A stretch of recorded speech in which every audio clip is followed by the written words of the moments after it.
잘 계셨습니까? 네, 건강하시죠? 오늘 갑자기 뭐 많이 생각났다가 사라졌습니다. 우리 마트가 계속 할인을 해서 고기를 열심히 준비하고 있습니다. 감사하게 생각하고 또 우리 준비하시는 우리 전현숙 집사님, 우리 권사님 고생 많습니다. 어젯밤에 12시 반인가 요리가 끝나가지고 할렐루야. 오늘 맛있게 안 드시면 혼납니다. 우리 닭도리탕. 할렐루야. 닭이 작다고. 닭이 작아가지고 좀 고기도 적지만 많이 드시기 바랍니다. 이제 오늘 설교가 왔다 갔다 이럴 수 있고 정신이 나갈 수도 있습니다. 제가 요즘 이제 그냥 오늘 좀 솔직하게 여러 가지 이야기를 좀 나누고 싶습니다. 제가 실은 이제 벌써 오늘 4월 둘째 주인가요? 네, 둘째 주죠. 이제 그러고 보니 벌써 한 7개월이 넘어가고 있고 곧 1년이 될 것 같습니다. 근데 지난 제가 쿠팡을 열심히 하다가 갑자기 일이 바뀌어가지고 이 앞에 서서 설교를 하는 입장이라 매주 쓸 때마다 그냥 벌벌 떨었어요. 7, 8명인데 벌벌 떨었어요. 막 스트레스 받으면 종이가 갑자기 하얗게 돼가지고 글자가 안 보였어요. 그냥 벌벌 떨었어요. 이제 그 생활을 몇 달을 하고 나니까 아침에 여기 도착해서 여기 딱 앉는 순간부터 막 스트레스가 하나님께 여쭈었어요. 하나님, 이거 어떻게 하면 좋을까요? 하나님, 이게 맞는 걸까요? 아마 모든 설교자들은 아마 이런 느낌이 있을 것 같습니다. 앞에 서야 한다는 부담감, 또 전날 밤 생각이 잘 정리가 안 되면 어디서부터 시작을 해야 될지 모르는 이런 압박감들, 그런 것들이 있는 것 같아요. 근데 제가 지난주 설교를 마치고 좀 많은 생각이 들었습니다. 정부행제와 개인적으로도 약 10여 년 이상을 같이 나누면서 결국 이 모든 것들이 성령 하나님께 간다는 걸 인지하면서도 제가 정작 성령 하나님을 잘 모른다는 거예요. 제가 어제도 말씀드렸지만 어제 그제 여러 가지 말씀을 쭉 생각하고 지금 문을 들어오는데 성령 하나님 제가 성령 하나님께 대하여 같이 나누어야겠는데 어떻게 하면 좋을까요? 그래 마음에 이제 드는 생각이 너가 모르는 걸 어떻게 가르치려고 하냐라는 것 같았어요. 그러니까 근데 그 말씀이 너무 마음에 와닿았어요. 하나님, 그러면 어떻게 할까요? 하나님, 지금부터 조금씩 하나님 하나하나 좀 배워가면 어떨까요?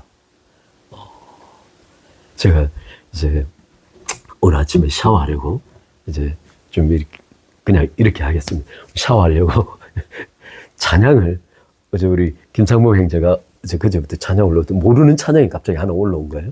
아버지 그 찬양 들어봐야지. 그리고 어제부터 계속 귀에 한 10여 번 들은 것 같아요. 오늘 아침에 그 찬양을 들으려고 딱 들어갔는데 그 찬양 부르시는 사모님이신 것 같아요. 찬양을 딱 들었는데 찬양이 목소리 너무 아름다우시고 근데 제가 그냥 솔직히 조회수가 1시간이 됐는데 100만 회가 찍혀 있는 거예요. 우와! 이거 뭐야? 가슴에 우와 100만 회면 갑자기 머릿속에 이제 동계산이 이거 뭐지? 우와 100만 우와! 제가 하나님 앞에 우리 상범이하고 우리 애들이 한 100만에 가야 되는데 뭐 이런 생각이 드는 거죠. 가슴 앞에 이제 약간의 시기심이 들면서 우리 애들은 이렇게 하면 될까? 뭐 이런 생각이 드는 거예요. 그 밑에 보니까 300만에 우와! 제가 오늘 이 말씀 드리는 건 실은 오늘 좀 나누고 싶은 말씀이 있는데 이걸 그냥 기계적으로 여러분하고 나눌 수도 있습니다. 그냥 제가 준비했던 내용에 따라 순서대로 할 수 있으나 그렇게 나누는 게 의미가 없는 것 같아요. 제가 여러분 배들 성사하느라 저기 뒤에 앉아가지고 정명재는 벽 바라보고 계속 타협하고 나는 정명재 등 바라보고 뒤에서 나도 계속 타협 둘이서 타협하느라 막 바빠가지고 하루에 막 수십 페이지를 막 썼다가 지웠다 썼다 지웠다가 막 지웠다가 또 바꾸면 읽다가 또 안 되면 또 바꾸고 이렇게 하다가 준비한 게 양이 막 상과만 해도 막 3, 40페이지. 실은 상과를 주면 한 60페이지가 나온 거예요. 사탄부터 시작해가지고 상과만 다 버렸어요. 사탄 줄여놓고 상과를 다시 만드는. 갑자기 드는 생각이 뭐냐면, 아니, 나 지금 뭔가 쓰레기들을 만들고 있는 게 아닌가 생각이 막 너무 가슴에 드는 거예요. 하나님께 여쭙지 아니하는 나의 생각들을 막 정리해가고 있는 내 모습을 바라보면 과연 이게 여러분하고 같이 나누는 게 의미가 있을까 뭐 생각이 드는 거예요. 하나님 너무 속으셔서 하나님 하나님 어떻게 하면 좋을까요? 성령 하나님 어떻게 하면 좋을까요? 막 이런 생각이 들어요. 실은 오늘 여러분하고 이제 그냥 두서없이 나누겠습니다. 이제 실은 이제 심령이 가난한 자를 나누고 이제 그 다음 주에 가만히 앉아서 실은 월요일 날 카페 갑니다. 카페 가가지고 하루 종일 앉아 있습니다. 아마 카페 사장님이 저를 보면 뭐라 할 거예요. 아침 한 11시부터 와가지고 막 오후 한 6시, 7시까지 막 그 자리에 앉아가지고 저 인간을 커피 한 잔 시켜놓고 빵이 너무 비싸. 그래서 빵을 차마 못 시키게 하고 커피 한 잔에 5천 몇 병인데 그거 시켜놓고 막 벌벌 떨면서 11시부터 오후 6시까지 막 앉아가지고 계속 커피 마시면서 혼자 막 생각한다. 밖에 막 돌아다니 또 들어와서 앉아가지고 막 생각하다 다 이렇게 하니까 아마 카페 사장을 그날 준비하면서 실은 이제 애통함이 뭘까라고 준비하면서 오늘 이 말씀을 함께 좀 생각해 보았어요. 실은 애통함이지만 그냥 두서없이 제가 좀 같이 나누겠습니다. 중간에 마칠 수도 있습니다. 이제 제가 질문하겠습니다.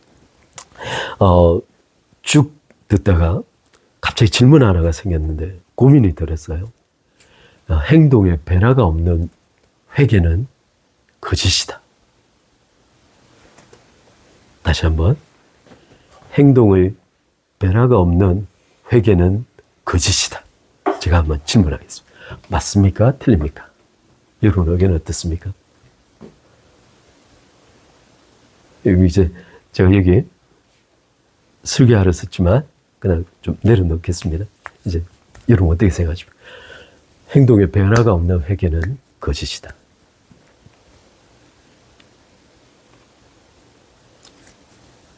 이삭이는 언제 회개해봤지?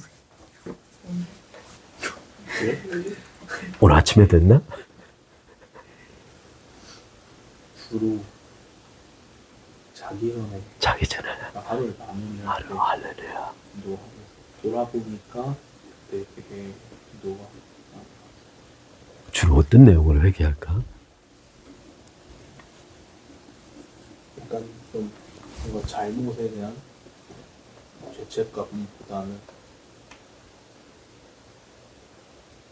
내가 어떤 일을 하는 것에 있어서 행동에 있어서 그 순간 아예 하나님이 배제되지 않았어요. 그러니까 하나님을 바라보거나 집중하거나 삶에서 예배하지 못하는 순간을 하나님을 바라보지 못하는 걸 다시 바라볼 수 있게 해달라고 그냥 할렐루야, 할렐루야. 저보다 약간 더 차원이 높은 것 같아요. 할렐루야, 할렐루야, 할렐루야. 오늘 저 앞에 조회수 100만, 300만 딱 보고 와가지고 주여 제 마음을 통제를 못하요. 자, 오늘 다 같이 누가복음 18장 9절로 14절 한번 보겠습니다. 누가복음 18장 9절로 14절입니다. 한번 우리 같이 보겠습니다. 누가복음 18장 9절로 14절입니다. 제가 읽겠습니다. 또 자기를 어렵다고 믿고 다른 사람을 멸시하는 자들에게 이 비유로 말씀하시되 두 사람이 기도하러 성전에 올라가니 하나는 바리새인이요 하나는 세리라. 바리새인은 서서 따로 기도하여 가로되 하나님이여 나는 다른 사람들 곧 토색, 불의, 간음하는 자들과 같지 아니하고 이 세리와도 같지 아니함을 감사하나이다.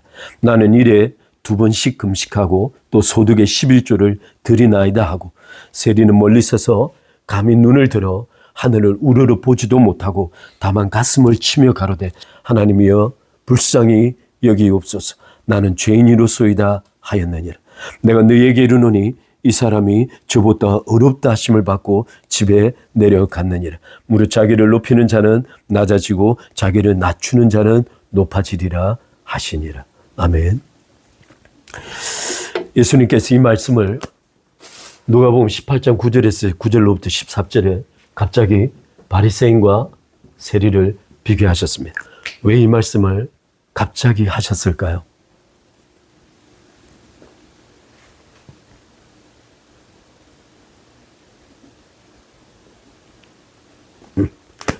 우리 그 앞 누가복음 18장 1절로 8절까지의 내용이 뭘까요? 네, 여러분 잘 알죠? 여기 과부가 재판관에게 호소하는 장면이 나옵니다. 이 누가복음 18장 1절로부터 8절까지의 주제 핵심은 예수님께서 기도하되 낙심치 말 것을 말씀하신 곳이 누가복음 18장 1절로 8절이에요. 근데 갑자기 예수님께서 누가복음 18장 9절로 14절에 바리새인과 세리를 비교하셨습니다. 예수님께서 왜 그렇게 하셨을까요?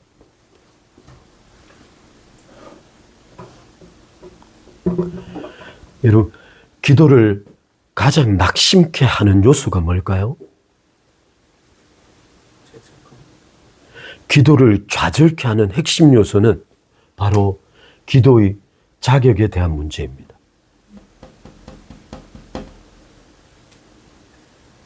따라서 여러분, 여기 바리새인과 세리의 기도를 보시면 여기 바리새인들은 세리를 대하여 어려운 세리는 존재하지 않는다. 또한 세리 자체가 악이라는 겁니다. 따라서 세리의 직업을 가지고 하나님께 기도하는 건 불가능하다는 겁니다.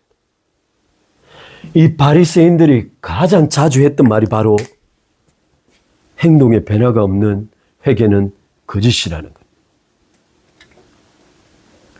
바리새인들은 이 말을 통하여 모든 사람들을 제 아래 가두었습니다. 그리고 그들로 하여금 끊임없이 회개할, 기도할 자격 없음에 대하여 끊임없이 반복적으로 말해 주었습니다. 여러분, 놀랍게 누가복음 18장 9절로 14절의 말씀을 자세히 읽어보면 그곳에서는 어떤 행동의 변화도 언급되어 있지 않습니다. 어떤 면에서는 이 세리는 자신의 직업을 바꿀 수 없었는지도 모릅니다. 그거 외에는 자신이 할 수 있는 일이 없다고 생각했을 수도 있습니다. 그런데 바리새인들은 이 세리를 하여 끊임없이 어려운 세리는 존재하지 않는다는 겁니다. 세리라는 직업 자체가 악이라는 겁니다. 따라서 그들이 나아가서 하나님 앞에 기도하는 것 자체가 불가능하다고 보는 겁니다. 따라서 누가복음 18장 9절로 14절 말씀의 맨 마지막 구절을 자세히 보시면 13절을 같이 한번 보겠습니다. 세리는 멀리 서서 감히 눈을 들어 하늘을 우러도 보지도 못하고 다만 가슴을 치며 가로되 하나님이여 불쌍히 여기시옵소서. 나는 죄인이로소이다 하였느니라. 지금 세리의 기도는 자신의 죄의 항목에 대한 기도가 아닙니다. 세리의 기도는 자신의 존재 자체에 대한 기도예요. 바로 이게 프토코스입니다. 바로 이게 프토코스입니다. 하나님이여 나는 자격이 없습니다라는 고백이 바로 프토코스입니다. 이게 바로 여러분 시편 51편에 가면 우리는 많이 기도해 시편 51편이 실은 밧세바를 범한 다윗이 나단의 죄의 지목을 듣고 난 다음에 회개한 장면입니다. 그런데 여기 실제 51편에서 다윗은 밧세바에 대한 죄를 회개하고 있는 게 아닙니다. 지난번에 말씀드린 것처럼 다윗은 5가지 죄의 명사들을 11번씩 무작위로 나열해 가면서 자신이 범했던 모든 죄들을 회상하고 있습니다. 따라서 이 다윗은 5가지 죄의 이름을 가지고 11번 난복하면서 무려 씻어 주소서, 정결케 하소서, 제하여 주소서, 씻어 주소서, 정하여 주소서, 제하여 주소서, 회복시켜 주소서, 이 말을 무려 7, 8번을 반복하고 있습니다. 다윗이 했던 말은 내가 근본적으로 죄 중에 출생하였기에 내 자신이 죄입니다. 내 존재 자체가 죄입니다. 그래서 하나님, 나의 죄사를 드리는 것으로는 나의 존재를 해결할 수 없습니다. 만약 주께서 제사를 원하셨으면 내가 수천만 마리라도 드렸을 것입니다. 따라서 내 자신의 존재 자체가 죄이기에 하나님께서는 나의 죄사를 필요로 하지 아니하게 주여 내 죄인의 그 모습 그대로 주님 앞에 씁니다라는 것이 시편 51편입니다. 따라서 시편 51편이 다윗이 자각했던 존재적 자각이 지금 바로 이 세리의 존재 자각과 똑같습니다. 그들은 모두 다 하나님 앞에 프토코스로 섰습니다. 나는 철저하게 망했도다입니다. 하나님께서 나를 고쳐주지 아니하시면 나는 하나님 앞에 갈 수 없습니다. 라는 자각이 바로 이 자각입니다. 다시 한번.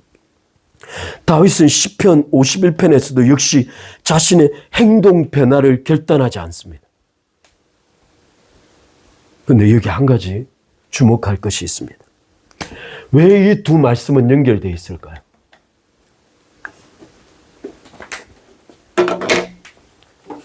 왜 낙심치 말고 끝까지 기도해야 할 것과 기도의 자격이 왜 연결되어 있을까요?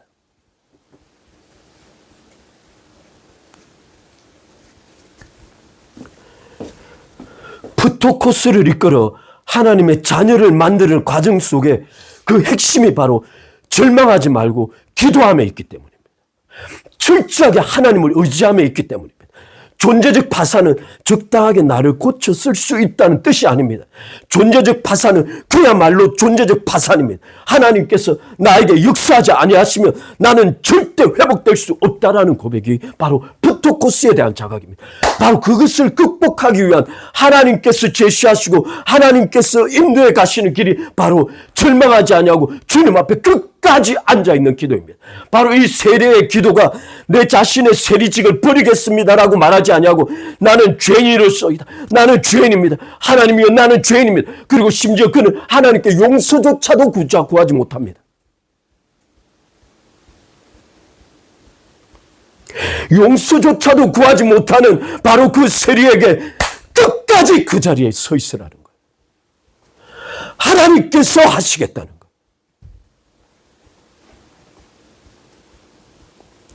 따라서 회개는 단순히 행동을 변화시키는 게 회개가 아닙니다. 따라서 우리는 모든 문제 속에 끊임없이 우리의 프토코스, 죽었음을 확인하는 과정으로 삼아야 합니다.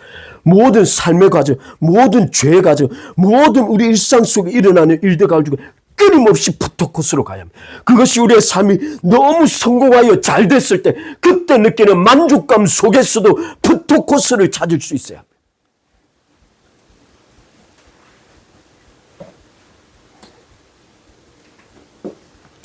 그래서 베드로가 예수님께 말하기를 내가 주를 위하여 함께 죽을 수도 있습니다라고 할 때 예수님께서 하신 말씀이 네가 닭 울기 전에 3번 나를 부인하리라고 합니다. 바로 그 베드로가 3번을 부인하고 바깥에 나와 예수님의 말씀이 기억나서 울었을 때 그 자리가 바로 프토코스 죽음의 자리입니다. 그렇게 할 수 없다는 자신의 존재를 바라보는 자리가 프토코스의 자리입니다. 근데 그에게 예수님께서 그냥 찾아오시는 거죠. 프토코스가 확인되는 자리에 예수님께서 찾아오시는 겁니다. 우리가 찾아가는 게 아니에요. 그러지 않습니다. 우리는 그럴 수 없습니다. 자신의 프토코스를 확인하고 낙심치 아니하고 하나님 앞에 나는 죄인이로소이다가 확인되는 자리에 주님께서 그냥 찾아오시는 겁니다. 그게 회개입니다. 그게 참된 회개입니다. 오늘 여러 가지 이야기들을 준비했으나 그냥 제가 오늘 그냥 조금만 그냥 지금 마치면 안 되니까 제가 조금 더 하겠습니다. 오늘 일찍 끝내죠. 지난번에 1시간 반을 하는 바람에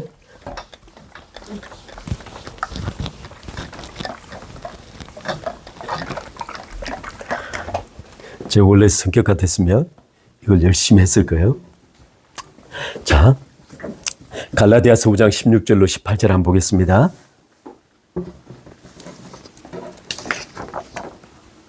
갈라디아서 5장 16절로 18절 한번 보겠습니다.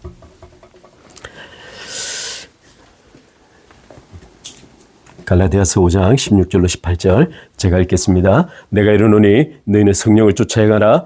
그리하면 육체의 욕심을 이루지 아니하리라. 다시 한번 여러분 갈라디아서 5장 16절로 18절은 너무너무 중요한 구절입니다.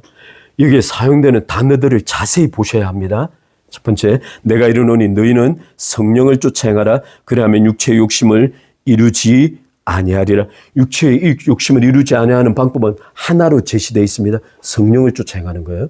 두 번째, 17절 말씀, 육체의 소욕은 성령을 거스리고 성령의 소욕은 육체를 거스리나니 이 둘이 서로 대적함으로 너희의 원하는 것을 하지 못하게 하려 함이니라. 갈등과 대적 구조는 나와 육체, 나와 성령 하나님이 아니에요. 성령 하나님과 육체가 대적하고 있는 겁니다. 그 다음에 18절 말씀에 너희가 만일 성령의 인도하시는 바가 되면 율법 아래 있지 아니라. 다시 한번, 너희가 만일 성령의 인도하시는 바가 되면 너희가 육체 아래 있지 아니하리라고 말하지 아니하셨어요. 너희의 성령에 인도하시는 바가 되면 율법 아래 있지 아니하리라고 말씀하셨습니다. 지금 이 구절을 이해하지 못하면 로마서 6장, 7장, 8장을 이해할 수 없는 겁니다. 이걸 이해하셔야 합니다. 여러분, 오늘 그냥 여기 육체를 좀 다루고 싶은데요. 이제 제가 이 말씀을 좀 콩이 목사님 설교를 듣다가 약간 좀 다른 면도 있지만 제가 이 말씀 좀 나누겠습니다. 여러분, 한 가지 기억할 게 있습니다. 육체가 얼마나 무서운지에 대한 이야기입니다. 여러분, 여러분의 육체가 무섭다고 느끼시나요? 진짜로? 어느 정도로? 육체. 무섭긴 하지요. 오케이. 할렐루야. 우리 상무기가 육체를 절대 무서워하지 않습니다. 자, 좀 제가 세 가지 말씀드릴 텐데요. 첫 번째, 육체가 정말 무섭습니다. 이 육체는 자신의 경쟁 대상을 인간으로 보지 않습니다. 육체는 자신의 경쟁하고 다투는 대상을 하나님으로 봅니다. 다시 한번, 육체는 자신과 다투는 대상을 인간으로 보지 않습니다.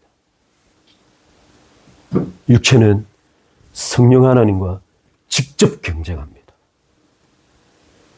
그래서 육체의 소욕은 성령을 거스리고 성령의 소욕은 육체를 거스립니다. 결국에 그 둘 사이의 경쟁 속에 나로 하여금 아무것도 할 수 없도록 만드는데 육체적 의지가 있습니다. 다시 한번, 육체는 하나님과 경쟁하고자 합니다. 두 번째 특징이 있습니다. 육체가 어느 정도로 무서우냐면 육체는 율법조차 먹이로 사용합니다. 육체는 율법조차 자신의 먹이로 사용합니다. 오늘 여기 18절 말씀에 여기 기록되어 있다시피 네가 만약 성령의 인도하시는 바가 되면 율법 아래 있지 아니하리라는 이 말씀은 결국 율법과 육체가 밀접하게 관련되어 있기 때문입니다. 우리 다 같이 말씀 한번 보겠습니다. 고린도전서 15장 56절입니다. 고린도전서 15장 56절 아주 짧은 구절입니다. 바울이 계속 부활을 말하다가 마지막 결론부에 이르러서 사망에 대하여 쏘는 것을 이야기하고 있습니다. 15장 56절 우리 같이 읽을까요? 시작. 사망에 쏘는 것은 죄요 죄의 근능은 율법이니라. 죄의 근능은 율법이니라. 여기 보면 the power of sin입니다. The power of sin is the law입니다. 바꿔 말하면 율법 자체가 죄의 먹이라는 뜻입니다. 율법 자체가 죄의 먹이라는 뜻입니다. 따라서 성령께서 오시면 율법을 반드시 먼저 처리하십니다. 다시 한번 성령께서 오시면 율법을 반드시 처리하십니다. 제가 오늘 시를 살펴볼 전체 내용이 뭐였냐면 로마서 전체에서 율법을 어떻게 다루고 있는가 전체를 살펴보고 싶었어요. 제가 오늘 시간 있으면 그렇게 하면 좋은데 한번 보겠습니다. 따라서 육체는 율법조차도 자신의 먹이로 사용합니다. 심지어 여러분 제가 말씀드렸죠. 로마서 7장은 로마서 6장 다음에 기록되어 있습니다. 로마서 6장의 핵심 내용이 뭐죠? 로마서 3장에서 5장, 4장에서 5장까지 핵심 내용이 이신칭입니다. 이신칭. 하나님께서 우리를 법적으로 의롭게 하셨다는 거예요. 6장의 핵심 내용은 뭐냐면 하나님께서 법적으로 의롭게 하신 것 외에 우리의 존재 자체의 변화를 가져왔다는 게 6장 내용입니다. 바로 그리스도와의 연합을 통해서 하나님께서 우리 존재 자체를 바꾸신 거예요. 죄로부터 해방시키시고 그리스도와 연합하여 십자가의 죽음을 통하여 죄로부터 옛사람으로부터 죄의 지배로부터 우리를 원천적으로 해방시키는 것이 로마서 6장입니다. 그래서 로마서 6장이 끝나면서 바울이 세 가지 단어를 이야기합니다. 하나, 너. 내가 죽었음을 이미 알라는 거예요. 너. 알라는 거예요. 이게 하나님의 사실입니다. 알라. 그 다음에 regard. 하나님께서 나를 이미 그리스도 안에 죽었다는 사실을 알면 그 현실로 그대로 여기라는 거예요. 하나님의 사실을 내 사실로 여기라는 거예요. 그 다음에 말하기를 present. 세 단입니다. 네 자신을 이제부터는 의의 병기로 드리라는 겁니다. 따라서 실제 로마서는 6장에서 끝나야 맞습니다. 지난번에 말씀드린 것처럼 죄의 해방과 의의 병기로 드림으로 6장에서 끝나야 돼요. 그런데 갑자기 7장에 등장한 이유는 지난번에 말씀드린 것처럼 이 죄가 여전히 나에게 살아있는 것처럼 행동한다는 거예요. 그래서 7장, 8장의 고민에 나온 겁니다. 따라서 7장의 문제의 핵심은 율법인데 이 율법을 누군가가 이용하고 있다는 거예요. 따라서 율법은 육체 속에 거하는 죄의 법이 율법을 딱 직면하는 순간 마지막에 죄가 sin is alive 다시 살아나서 나를 지배하기 시작하는 거예요. 지난번에 말씀드린 것처럼 로마서 7장은 실제 믿는 자냐 믿지 않는 자냐 신학적 많은 논쟁이 있으나 지난번에 말씀드린 그게 의미가 없다는 거예요. 왜냐하면 율법이 내 안에서 죄를 살려내는 방법이 기계적으로 작동하고 있기 때문에 믿든 믿지 않다는 율법은 그냥 율법을 대면하고 율법 아래 있고자 하는 자에게 죄를 양산하는 시스템이 기계적으로 작동하고 있기 때문에 따라서 이 육체에 거하는 죄의 법은 심지어 6장조차도 무력화시킬 수 있어요. 다시 한번.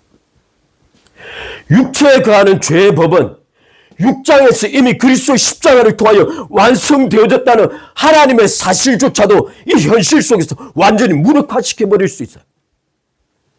내 육체에 관한 죄의 법이. 그토록 무서운 것이 바로 육체에 관한 죄의 법입니다.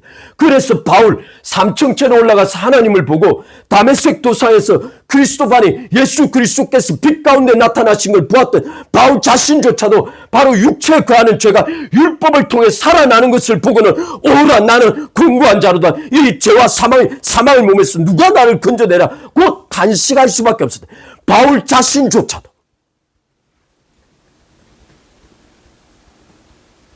따라서 육체 안에 거하는 죄의 법은 율법을 먹이 삼아서 6장에 이루어진 하나님의 사실을 무력화시켜버리는 거예요. 그게 육체입니다. 육체.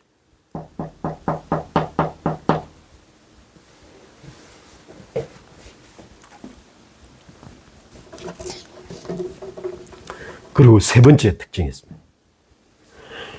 육체가 절대 두려워하지 않는 게 있습니다. 육체가 절대 무서워하지 않는 게 있어요.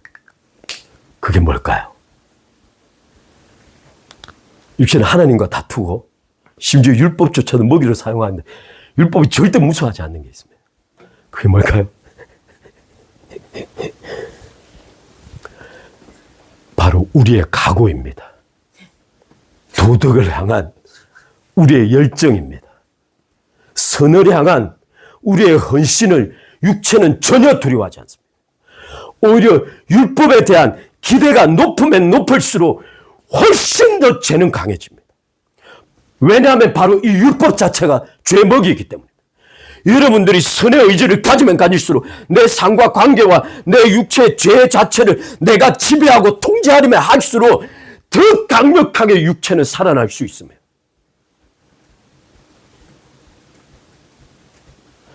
왜 누가복음 18장 9절로부터 14절까지 그 세리의 기도가 하나님이여 나는 죄인이로소이다라는 말로 끝나버렸냐면, 세리가 만약 그 자리에서 나는 지금부터 선을 행하겠습니다라고 말했으면 그는 어렵담을 받지 못했을 거예요. 세리가 각인되고 이해한 프토코스는 더 이상 내가 할 수 없다는 자각지점에 정확하게 이르렀던 겁니다. 따라서 죄가 율법을 사용하여 자신을 살려낼 수 있는 방법이 사라진 거예요. 프토코스에서. 다시 한번. 프토코스로 들어가면 죄가 율법을 통하여 자신을 살려낼 수 있는 방법이 사라져버린 거예요. 죄의 먹이가 사라져서 바로 그 자리에서 죄가 굶어 죽는 겁니다. 프토코스 속에서.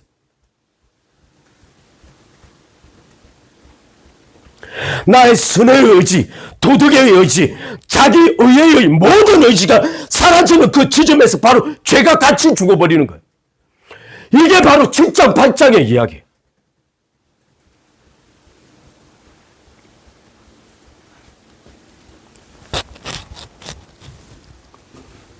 따라서 예수님께서는 비유 속에 놀랍게 세례의 기도를 나는 죄인이로소이다라고 마친 거예요. 다윗이 왜 제사를 중단했냐면 제사가 끊임없이 자기 행동을 합리화시키는 율법의 반복이기 때문에. 그래서 다윗은 제사를 멈춰버린 거예요. 그토록 율법을 깊이 알고 있었던, 심지어 밧세바를 범하면서조차도 밧세바가 정결한지를 살펴보았던 그 다윗이 제사를 멈춘 거예요. 죄 현장 속에서도 율법을 지켜가려고 했던 그 다윗이 율법이 무력화된 자리를 보았던 거예요. 자신의 존재가 철저하게 죽었던 그곳에서 율법이 끝나는 것을 본 거예요. 그 자리에 멈췄을 때 나단이 말하기를 하나님께서 당신의 죄를 용서하셨나이다라고 말했던 거예요.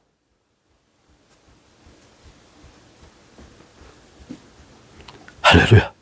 하나님은 여러분의 각오를, 육체는 여러분의 각오를 전혀 두려워하지 않습니다. 할렐루야. 더 힘써봐. 더 노력해봐.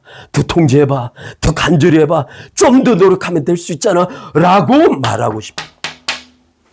그래서 바리새인들이 세인들에게 야 너희들이 여기 오면 안 돼 라고 말했던 이유가 똑같은 말이에요. 행동에 변화가 없는 회개가 무슨 회개야 라고 말하고 싶었던 것들이 바리새인들이에요.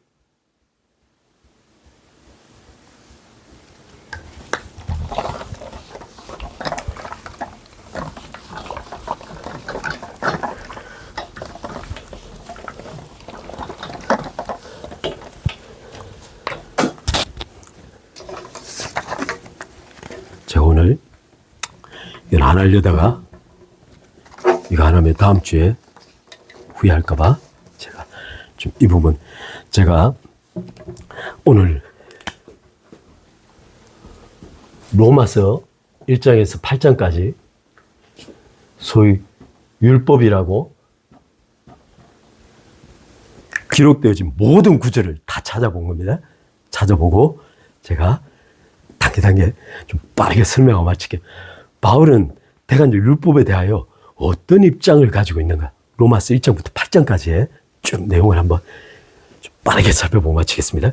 첫 번째, 바울은 굉장히 체계적인 사람이에요. 율법을 소개하면서 율법의 원리를 설명합니다. 율법은 어떤 원리가 있을까요? 제가 이 구절을 7장 12절, 10장 5절, 그 다음에 2장 13절이에요. 자, 율법의 원리가 있습니다. 율법의 원리가 뭘까요? 제가 10장 5절 찾지 마시고 그냥 7장 12절 제가 그냥 읽어드리겠습니다. 그냥 읽어드리니까 도움이 되겠죠. 7장 12절이 이렇게 이로 보건대 율법도 거룩하고 계명도 거룩하고 어렵고 선하도다. 바꿔 말하면 율법은 하나님의 계명으로 돌에 새겨진 그 계명이 어렵고 선하고 아름답고 거룩하다는 거예요. 율법은 그렇습니다. 율법 자체가 절대 악이 아닙니다. 로마서 7장을 논하면서 바울이 우려했던 게 바로 율법에 대한 오해예요. 근데 10장 5절에 이렇게 모세가 기록하되 율법으로 말미암는 의를 행하는 사람은 그로 말미암아. 따라 율법의 원래 핵심은 행하는 자는 살리라는 거예요. 율법을 행하는 자는 살리라는 겁니다. 따라서 율법의 의가 존재한다는 거예요. 만약 이 모든 율법을 다 직행할 수 있으면 그것이 그에게 생명이 되어 준다는 겁니다. 이게 율법의 원리입니다. 근데 문제는 이거예요. 어떻게 율법을 지켜야 하냐면 두 가지 원칙이 있습니다. 늘 always 율법을 지켜야 해요.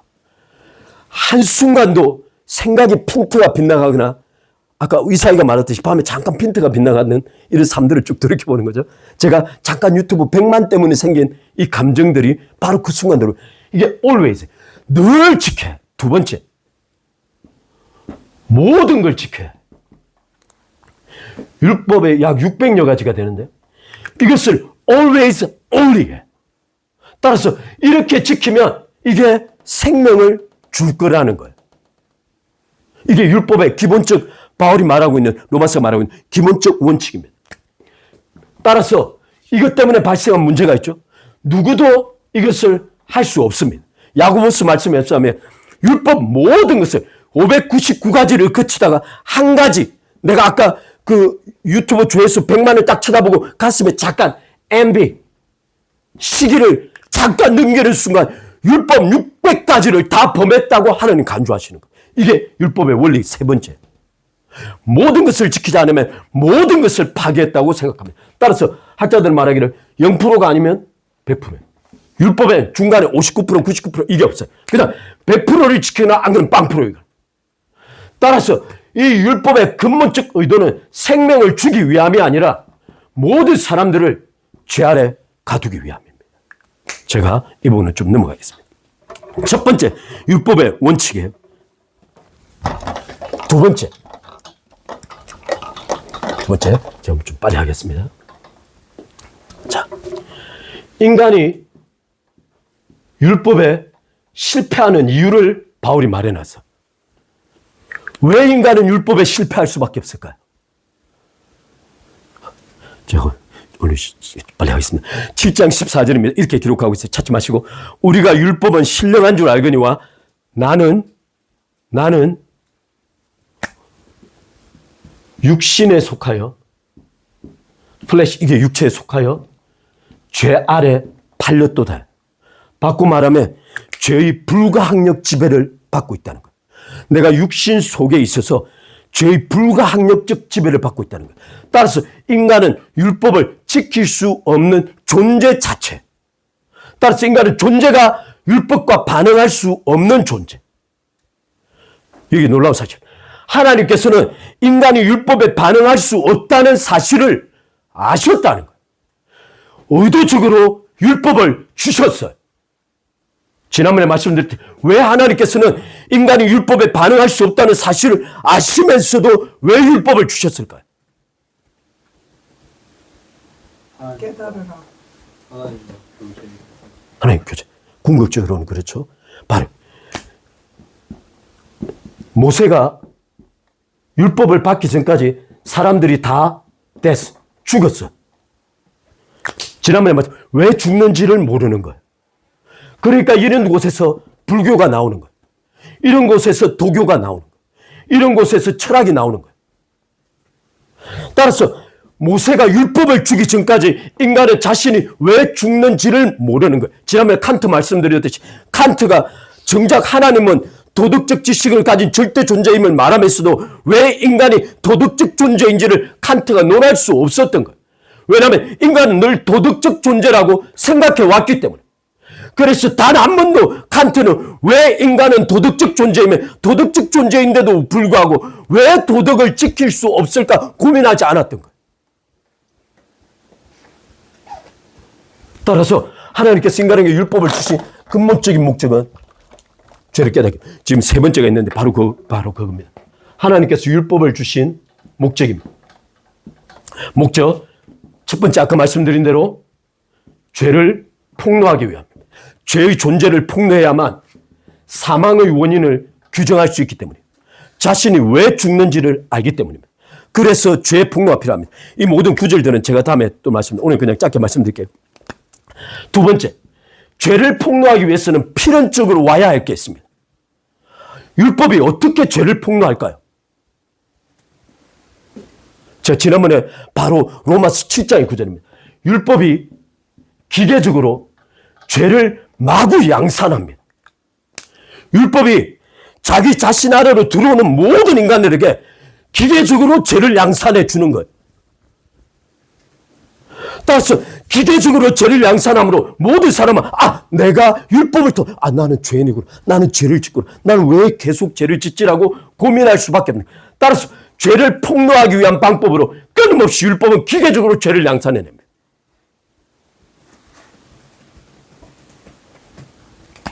유대인들의 가장 심각했던 문제는 무엇이냐면 바로 하나님께서 율법을 주신 이유는 뭐다? 유대인들의 생각 속엔 지킬 수 있기에 주셨다는 거예요. 놀랍게 바로 이 사고방식이 하나님께서 정확하게 의도한 사고방식이에요. 하나님께서 율법을 주신 이유는 지킬 수 있기에 주셨다는 사고방식이 경륜 속에서 유대인들에게 그렇게 의도하셨던 겁니다. 따라서 유대인들이 율법을 지키기 위하여 목숨을 걸어 주었기에 율법이 입증된 거예요. 모든 인간이 죄 아래 있다는 것을 유대인들을 통하여 하나님은 입증시켜 준 겁니다. 우리는 유대인들의 희생에 기반하고 있는 거예요. 세 번째가 있습니다. 이 과정을 통하여 죄를 폭로하고 율법이 죄를 마구 양산해서 죄를 폭로함으로 율법이 궁극적으로 하고 싶은 일이 있어요. 율법이 하고 싶은 일. 그게 뭐냐면 모든 인간을 죄 감옥 속에 가두어 버리는 겁니다. 이게 로마서 3장 19절, 4장 15절, 7장 9절이에요. 따라서 죄가 살아나고 나는 죽어버린 겁니다. 이 율법의 궁극적 목적은 바로 다름 아닌 부토코스입니다. 너 죽었습니다. 너는 하나님께 반응할 수 없는 존재라는 겁니다. 그런데 놀랍게 바리새인의 기도의 핵심은 뭐냐면 나는 율법을 지키고 있다는 거예요. 세리의 기도는 놀랍게 바리새인들에 의해 정죄당한 세리는 정작 자신이 절대 율법을 지킬 수 없다는 걸 알았다는 거예요.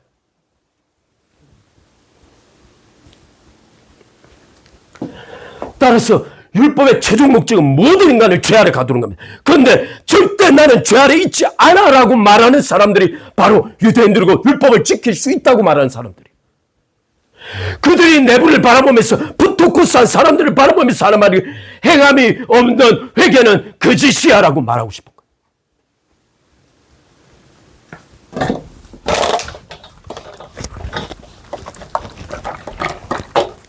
여기 네 번째가 있습니다. 바울은 여기서 멈추지 않습니다. 네 번째. 따라서 성경과 율법이 모든 인간을 죄 아래 가두는 딱 그 순간 누가 오시냐면 드디어 때가 차면 그리스도께서 율법 아래 나신 거예요. 따라서 그리스도께서 때가 차면 율법 아래 나신 거예요. 예수 그리스도의 궁극적 목적은 첫 번째, 율법 아래 들어가서 율법의 모든 것을 완성하시는 겁니다. 이것은 갈라디아에 있는 말씀이 이렇게 기록 4장 4절 5절 제가 읽어드리겠습니다. 때가 참에 하나님이 그 아들을 여자에게서 나게 하시고 율법 아래 나게 하신 것은 이렇게 말하고 바울은 정확하게 목적을 규정하고 있습니다. 첫 번째, 율법 아래 있는 자들을 송장하시고 리딤이란다. 이게 로마서 3장에 나오는 단어인데 이제 로마서 이 리딤이란 단어의 뜻이 무엇이냐면 전쟁, 가난, 이 문제를 통하여 어쩔 수 없이 팔려나간 슬레이브들이 있습니다. 노예들이 있습니다. 전쟁이든 가난이든 가정이든 어때든 아빠가 어떻게 됐든 간에 그냥 여자애들 같은 경우는 그냥 팔려나갔어. 돈 주고. 그럼 슬레이브를 선택하든 또는 가정 집안 전체가 몰락해가지고 그냥 집안 전체가 한 다른 집안에 그냥 노예로 들어가는 거예요. 그때 누군가 리디머, 이게 제가 한글 이름 모르겠는데 이게 소위 재산을 속하는 자가 와서 그 주인에게 여기에 관련된 모든 페이먼트, 돈을 지불하고 이 사람을 free, 해방시켜주는 걸 redeem이라고. 따라서 그리스도의 목적은 율법 아래 모든 인간이 팔려가도록 한 것이 하나님의 섭리예요. 따라서 율법의 감옥 속에 갇혀있는, 죄의 감옥 속에 갇혀있는, 사망의 감옥 속에 갇혀있는 프토코스들이 된 자들을 프토코스 안에서 끌어내는 거예요. 다시 한번. 율법 때문에 프토코스로 낙인 찍힌 자들을 끌어내시는 거예요. 따라서 자신이 율법을 지킬 수 있다고 감옥 박혀있는 자들을 그리스도께서 구원하지 않으신다는 거예요. 율법에 의해서 자신이 프토코스 됐다는 사실하고 율법의 감옥, 죄의 감옥에 갇혀있는 자들, 그리하여 나는 죄인으로소이다라고 고백하는 자들을 그리스도께서 속량하여 드러내신다는 거예요. 그래서 그리스도는 건강한 자에게는 의원이 필요 없고 아프고 병든 자라야 의원이 필요하다는 거예요. 바로 아프고 병든 자라는 자각이 프토코스예요.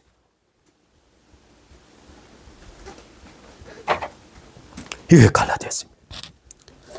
따라서 갈라디아서 3장 23절 뭐라, 믿음이 오기 전까지 우리가 율법 아래 매인바 되었다는, 감옥 속에 갇혀 있다는 거예요. 그래서 믿음의 때까지 갇혀 있다는 거예요. 바꿔 말하면 율법의 감옥은 한시적 기간이 있다는 거예요. 때가 차서 그리스도께서 오시면 그 율법의 문을 깨뜨려내시고 그 안에 든 자들을 끄집어내시겠다는 거예요. 스스로 율법 밖에 있는 자들은 절대 나오지 않습니다. 따라서 네 번째, 바울이 말하는 율법에 따라서 때가 참에 그리스도께서 오셨던 궁극적 목적은 다섯 번째, 율법의 종료를 선언하기 위해서입니다. 율법의 마침입니다. 이 많은 사람들이 율법의 마침이라는 이 단어가 텔로스인가 이 단어인데요. 이것을 신학자들이 차마 율법이 종료됐다라고 말하기가 두려운 거예요. 그러니까 이것을 다양한 방법으로 해석하려고 합니다. 그러나 그 모든 해석들은 앞에서 바울이 말하고 있는 율법이 가지고 있는 동기, 목적, 과정, 의도, 하나님의 섭리적, 경륜적 의도 자체를 다 무시하고 있는 거예요. 율법은 반드시 완성되어져서 맞춰져야 합니다. 그리스도께서 두 가지, 하나는 완성, complete, 하나는 마침, end가 되어주신 거예요. 율법이 맞춰져야, 그래서 성령 아래에 있는 자는 더 이상 율법 아래에 있지 않다고 바울이 말하는 거예요. 다시 한번, 성령 아래에 있는 자는 율법 아래에 있지 않습니다. 끊임없이 성령 아래에 있어야 할 성도들을 율법 아래로 데려가고자 하는 거예요. 누가? 바리새인들이. 누가? 행함의 행동에 변화가 없는 자들이, 회개는 거짓이라고 말하는 자들이 끊임없이 율법 아래로 데려가고자 하는 거예요. 그리스도께서 자신의 빚값 주고 율법 아래에서 드러낸 자들을 다시 율법 아래로 데려가요.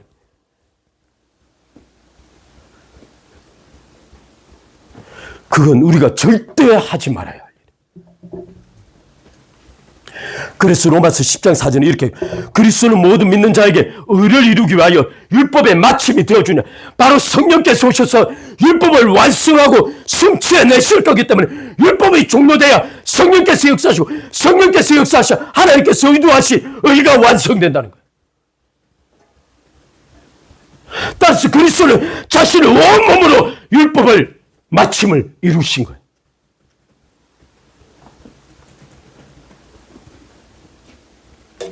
(7장 4절이니까) 그러므로 내 형제들아, 너희도 그리스도의 몸으로 말미암아, 다시 한번, 그리스도의 몸은 십자가에 못 박히고 있는 그리스도의 몸이에요.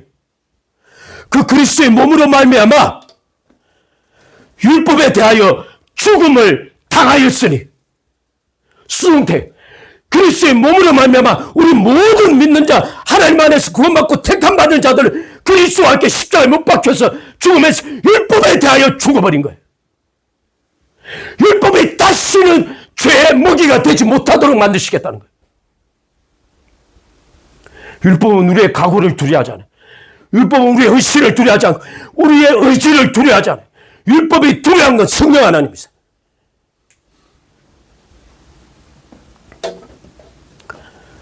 따라서 왜 그리스도께서는 율법의 마침 종료를 가져오셨는가?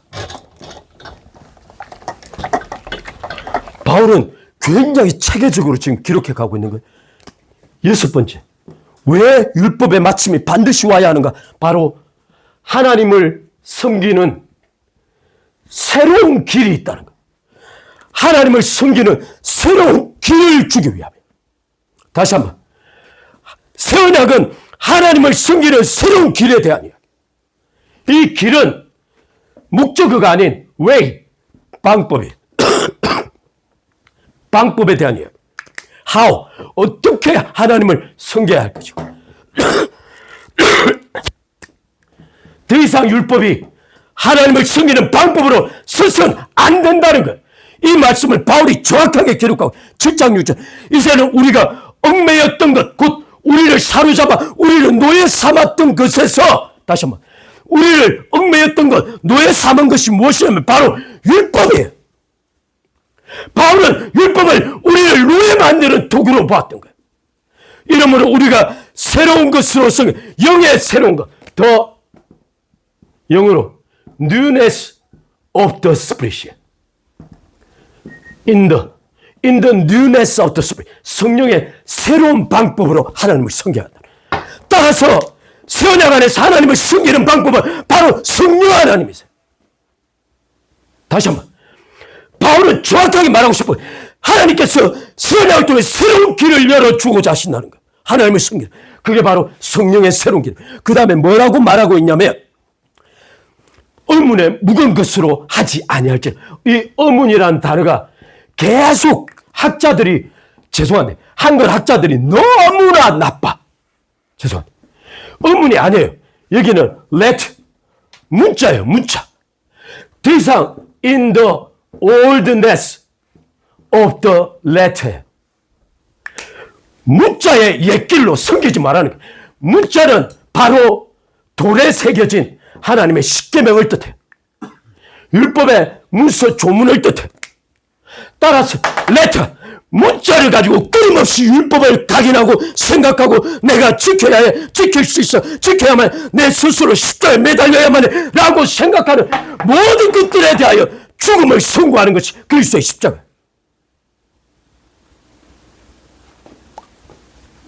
따라서 하나님께서 바울이 계속 증명하는 것, 하나님께서 왜 그리스도께서 율법의 마침이 되시는가? 바로 하나님을 섬기는 새 길을 여시기 위함이라는 거예요. 이게 바로 제가 여러분 여기 보셔야 할 게 있습니다. 7번, 하나님께서 바로 이 새 길을 내시는 또 다른 의미는, 하나님께서 우리에게 주시는 의는 율법의 의인가요? 율법 밖의 의인가요? 율법 밖의 의. 제가 우리 CRC 성경 공부할 때 율법 밖의 의가 의미하는 바가 뭐죠? 깰 수 없는? 인간이 깰 수 없는? 깰 수 없는. 오케이. 율법 밖에, apart from the law에. 이거 어떻게 하냐면 율법의 공간 밖으로 벗어나 있다는 뜻이에요. 율법의 지배력이 미치지 않는 곳이, 율법의 영향력이 미치지 않는 곳이. 그러면 율법은 두 가지 의미를 동시에 가지고 있습니다. 여러분 반드시 그냥 율법은 법명에 이 말하는 게 아니에요. 율법은 두 가지 의미를 가지고 있어요. 하나는 율법은 자기 아래 들어오는 모든 자들에게 하나님의 법을 기계적으로 순종할 것을 요구해. 바로 디맨드. 율법의 핵심은 바로 들어오는 누구든지, 그냥 기계는 문자이기 때문에 율법은 문자라. 너 지켜, 너 지켜, 너 지켜, 너 지켜. 다시 한번. 왜 레터? 바울이 계속 율법을 레터, 문자라고 말하냐면 그 속에는 비인격적 존재이기 때문에 오는 자들에게 딱 서서 지켜, 지켜, 지켜. 계속 그렇게 말하고. 따라서 율법은 율법 밖에 있어야 하는 첫 번째 이유는 율법이 기계적으로 요구하고 있기 때문에. 두 번째, 이 율법의 기계적 요구가 인간에게는 반드시 죄들을 끊임없이 양산해내기 때문이에요. 따라서 율법 속의 의로는 인간을 변화시킬 방법 자체가 존재하지 않아요. 두 가지 측면, 율법 박혀있는 첫 번째, 인간이 구원에 기여할 수 없게 만드는 거예요. 근데 많은 사람들이 생각, 율법은, 구원은 인간이 기여할 수 없어. 근데 인간이 뭐 할 수 있는 건데 하나님께서 막으셨나? 이게 아니에요. 하나님께서 인간이 기여할 수 없도록 막은 이유가 바로 두 번째 때문이에요. 인간의 죄가 영향력을 미치지 못하게 하려 합니다. 기여를 제거시켜야만 죄도 제거시키기 때문이에요. 인간이 영향력을 미칠 수 있는 걸 원천 차단해 버리시겠다는 게 하나님 뜻이에요. 따라서 우리의 구원은, 제가 죄송한데, 제가 고기 목사님 잘 나가시다가 맨 마지막 갈라디아서 맨 마지막에도 그런지 우리가 그리스도의 십자가에 함께 우리의 육체와 정과 욕심을 십자가에 못 박았느니라 이 말씀하시면서 뭐라고 말하냐면, 제가 좀 한 가지 그냥 간략하게 드릴게요. 여기 mortification이라고 했어요. modification. 제가 정확하게 이렇게 mortification 같은데 누가 vivification 이게 두 가지가 있어요. 신학적 용어로. mortification이 뭐냐면 나를 십자가에 못 박아 죽이는 거예요. vivification은 성령을 통하여 내 속에 그리스도를 살아내는 적극적 삶. 그런데 이 펜타코스트나 아르미니안주의는 이 두 가지 단어를 어떻게 해석하냐면 modification이라는 이 단어를 어떻게 해석하냐면 내가 매일마다 십자가에 나를 못 박아야 한다는 거예요.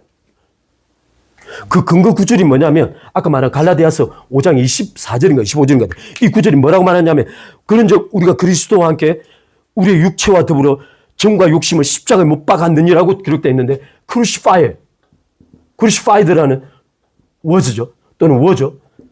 수동태를 사용하고 있는데 이 단어의 시제가 뭐냐면 많은 사람들이 이 단어를 must라고 해석하고 싶어요. 우리 십자가 못 박아야만 한다고.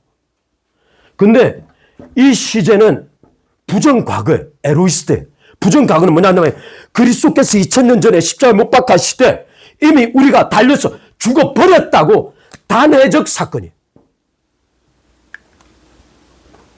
지금 바울이 말하고 싶은 바가 뭐냐면 너희들 십자가에 못 박히려고 매일마다 십자가에 못 박아야 한다는 사고방식을 버리라.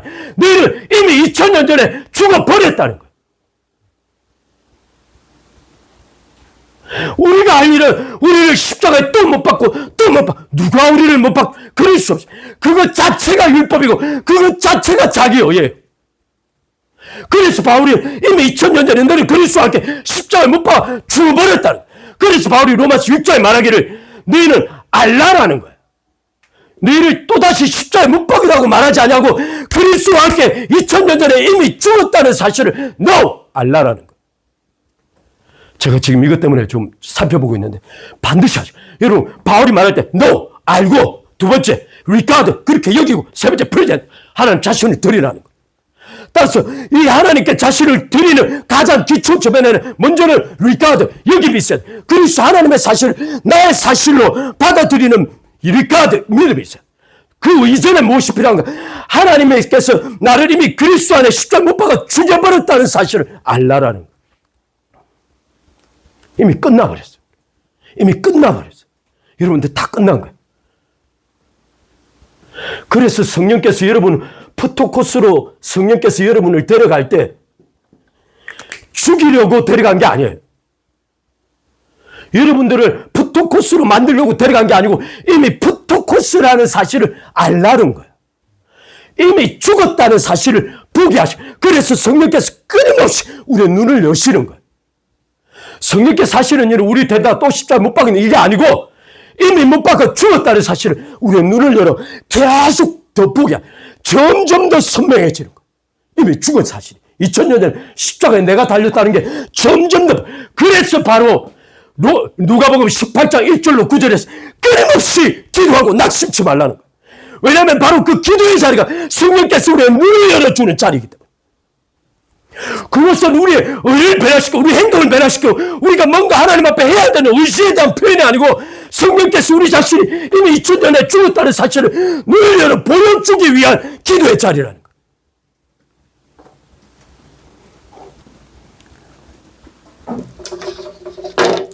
이 모든 이야기의 출발점이 어디에서 나타나냐면 바울은 놀라운 사람입니다. 여기 우리 다 같이 로마서 3장 31절입니다. 3장 31절입니다.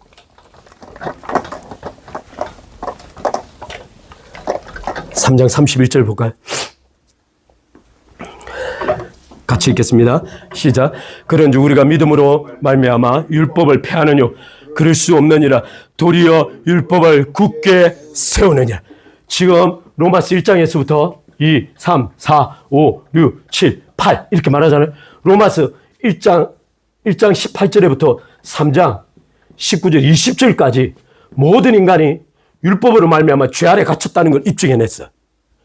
근데 3장 21절부터 3장 맨 마지막 절에 이르기까지 바울은 등장하면서 율법으로 말미암아 모든 인간이 죽었다라고 말하니까 유대인들에게 질문이 생기겠죠? 그러면 믿음이 다야? 당연히 질문. 지금 바울은 계속 자기 질문 던지고 답변하고 질문 던지고 답변하고 이런 식으로 이야기를 끌어가. 그럼 믿음이 다야? 믿기만 하면 돼? 그게 다야? 라고 말하는데 바울이 뭐라고 말하죠 여기서? 믿음이 다야. 뭐라고? 믿음이 다야! 라고 말하고 싶어요. 왜냐하면 바로 그 믿음이 무엇을 성취한다고? 율법을 성취하는 방법이 바로 믿음이라. 너희들 지금까지 알아왔던 그 행함에 대한 믿음 모든 것을 십자가에 못 박아라. 너희들 믿음을 비웃다한다고? 믿음이 처음부터 끝이야. 왜냐하면 아브라함이 구원받았던 건 바로 믿음 때문이야. 너희 모든 믿음의 열조들은 다 믿음으로 구원받았다. 만약 하나님께서 율법으로 다윗을 정죄하셨다면 이미 바세바 때 죽었을 거야. 다윗이 왜 제사를 중단했는가? 율법에 이겨낼 수 없기 때문에. 네 믿음의 모든 열조들이 이미 믿음으로 살아왔다는 거야. 하나님께서 이 마지막 때 모든 자들에게 그 믿음을 주고자 하신 거야. 하나님 앞에 새롭게 살아가는 게. 그래서 4장부터 5장, 6장, 7장, 8장은 엄밀한 의미에서 바로 로마서 3장 24절이죠. 3장 몇 절이죠? 3장 31절. 3장 31절에 대한 설명이에요. 어떻게 믿음이 율법의 요구를 성취할 수 있는가? 할렐루야. 바울은 한치의 흔들림이 없어요. 자신의 신앙에 대하여 단 한치는 그가 삼청천에서 보고 왔던 다메섹 도상에서 깨달았던 그가 하나님과 끊임없는 계시 속에서 받았던 그 모든 계시 단 한치의 흔들림에 의인은 믿음으로 말미암아 살리라. 하나님의 복음에는 하나님의 의가 나타나서 믿음에서 믿음에 이르게 하느니라. 바로 그 믿음이 율법을 완성케 하는 하나님의 방법이라. 그래서 세리를 향하여 예수님께서 그가 더 어렵담을 받고 내려갔느냐. 믿음이 변화시키게 됩니다. 제가 마지막 세 개만 살펴보죠. 믿음에 대하여, 율법에 대하여 여러분들 절대 착각하지 말아야 될 게 있습니다. 제가 율법에 대하여 세 가지를 말씀드립니다. 이건 바울의 말이에요. 바울의 말입니다. 갈라디아서 5장 4절에 제가 읽어드리겠습니다. 율법 안에서 어렵다함을 받으려 하는 너희는, 다시 한번, 율법 안에서 어렵다함을 받으니 율법을 지키려고 하는 너희는 자기 의를 세우려고 하는 날 도덕적 의지를 강력하게 가진 너희는 의지적으로 하나님 앞에 내가 이렇게 세야겠다고 생각하는 너희는 이게 다 같은 말이에요. 너희 자신을 십자가에 못 박아 매일 못 박을 수 있다고 생각하는 너는 이렇게 말하는 거예요. 너희는 그리스도에게서 끊어지고 은혜에서 떨어진 자로다. 그래서 육체는 우리의 의지를 전혀 두려워하지 않아요. 따라서 율법과 은혜는 공존하지 않습니다. 로마서 5장에 말하죠. 죄가 우리를 주관하지 못하는 이유는 뭐라고?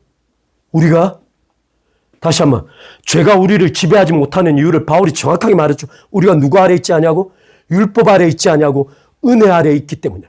율법과 은혜는 공존이 불가능한 거야.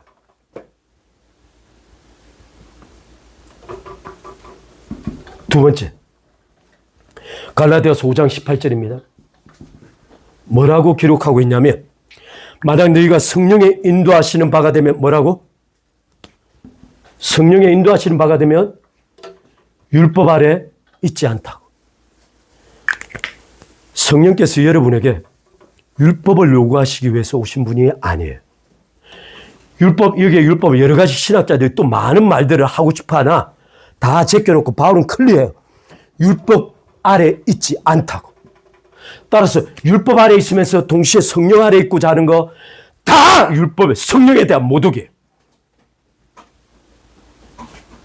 제가 한 가지만 좀 시간이 가지만. 여러분, 유월절은 어린 양을 드렸죠. 제가 다시 한번 가요. 유월절은 어린 양을 드렸죠. 어린 양의 실체가 누구죠? 예수 그리스도. 어린 양, 속죄 제물의 예수 그리스도. 여러분, 지금 어린 양을 제사로 잡나요? 왜죠? 얘가 뭐기 때문에? 그림자에 불과하기 때문에. 이분께서 substance, 실체이시기 때문에. 실체가 오는 순간 그림자는 끝났습니다. 이게 히브리서 전체 논조예요. 그러면 여러분, 오순절날 모세가 뭘 받았죠? 유월절 있고 난 뒤에 49일 뒤에 시내산에서 바로 십계명과 두 돌판 율법을 받습니다. 그런데 사도행전 2장에 뭐가 나오죠? 오순절날 누가 오시죠? 성령께서 오십니다. 그러면 율법에 대한 실체는 누구시죠? 그런데 어린 양의 그림자로는 돌아가지 않습니다. 근데 우리 그리스도인들은 끊임없이 율법이라는 그림자로 돌아갑니다. 이게 어디에서 비롯됐을까요?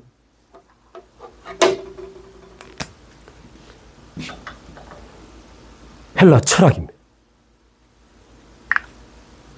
여러분 한번 생각해 보세요. 왜 반유대주의가 생겼는지. 반유대주의의 뿌리는 다른 것이 아니라 신약 성경 자체예요. 바울의 이 같은 논조가 반유대주의의 뿌리가 된 거예요. 특히 요한복음은 끊임없이 반유대적 관점을 계속 표현해요. 심지어 사도 요한은 뭐라고 하죠? 유대인들에게 너희는 마귀의 자식이라고.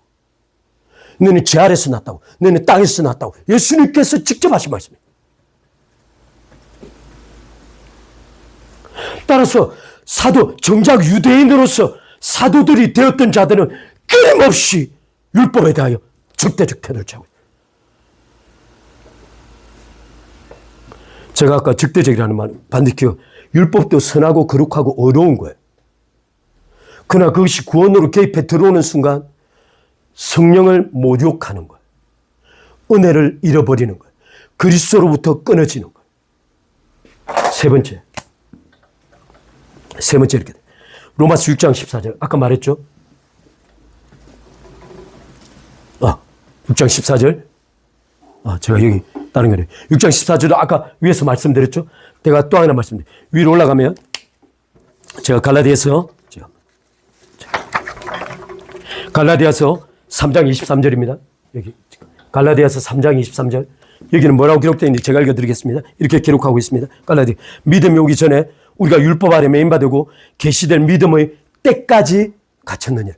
따라서 율법은 믿음과 함께 공존할 수 있는 시간 자체가 없어요. 다시 한번. 율법은 믿음과 시간을 겹칠 수 있는 경륜적 시간이 없는 거예요. 따라서 하나님께서 믿음의 때가 올 때까지 우리가 율법 아래 갇혔던 거예요. 따라서 믿음이 도래하는 순간 율법 아래 갇힌 우리는 완전히 자유롭게 된 거예요. 제가 오늘 처음에 시작할 때 행함을 변화시키지 못하는 회개는 거짓이다라고 말하면서 시작했습니다. 행함을 변화시키는 인간의 의지, 결정, 헌신 자체가 죄의 먹이라는 거예요. 그래서 아까 말씀드린 대로 누가복음 18장 9절로부터 14절 말씀을 직접 말씀드린 거예요. 바리새인의 기도를 정확하게 보라는 거예요. 그 속엔 행위 변화에 대한 의지가 존재하는 게 아니에요. 그 속에 단 한 가지만 있어요. 자신의 존재에 대한 하나님 앞에 깊은 자각과 고백만 있어요. 이것이 바로 시편 51편에서 다윗이 깨달았던 바로 그거예요. 그 푸토코스가 산상수훈에 들어가는 문이었던 거예요. 그 푸토코스를 거치고 나면 자신의 죄에 대한 근본적인 자각, 존재에 대한 자각이 오면서 세리의 눈물이 나오는 거지. 세리는 어떻게 했냐? 감히 하나님 앞에 눈을 뜨지를 못하고, 감히 하나님의 존재 앞으로 나가지도 못한 채로 뒤에 서서 그는 땅에 머리를 숙인 채로 하나님을 향하여 오직 용서도 굳지 못한 채로 자신을 불쌍히 여겨달라고 구하고 있는 거예요. 이게 바로 애통이에요.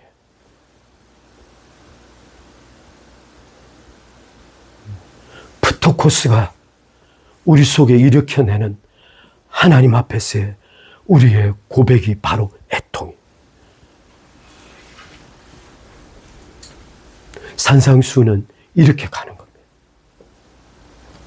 제가 그래서 오늘 로마서 바울의 전체 이 성경 구절들은 혹시 필요하시면 올려둘 테니까 전체 참조하시면 좋을 것 같아요. 우리 잠깐 기도하겠습니다.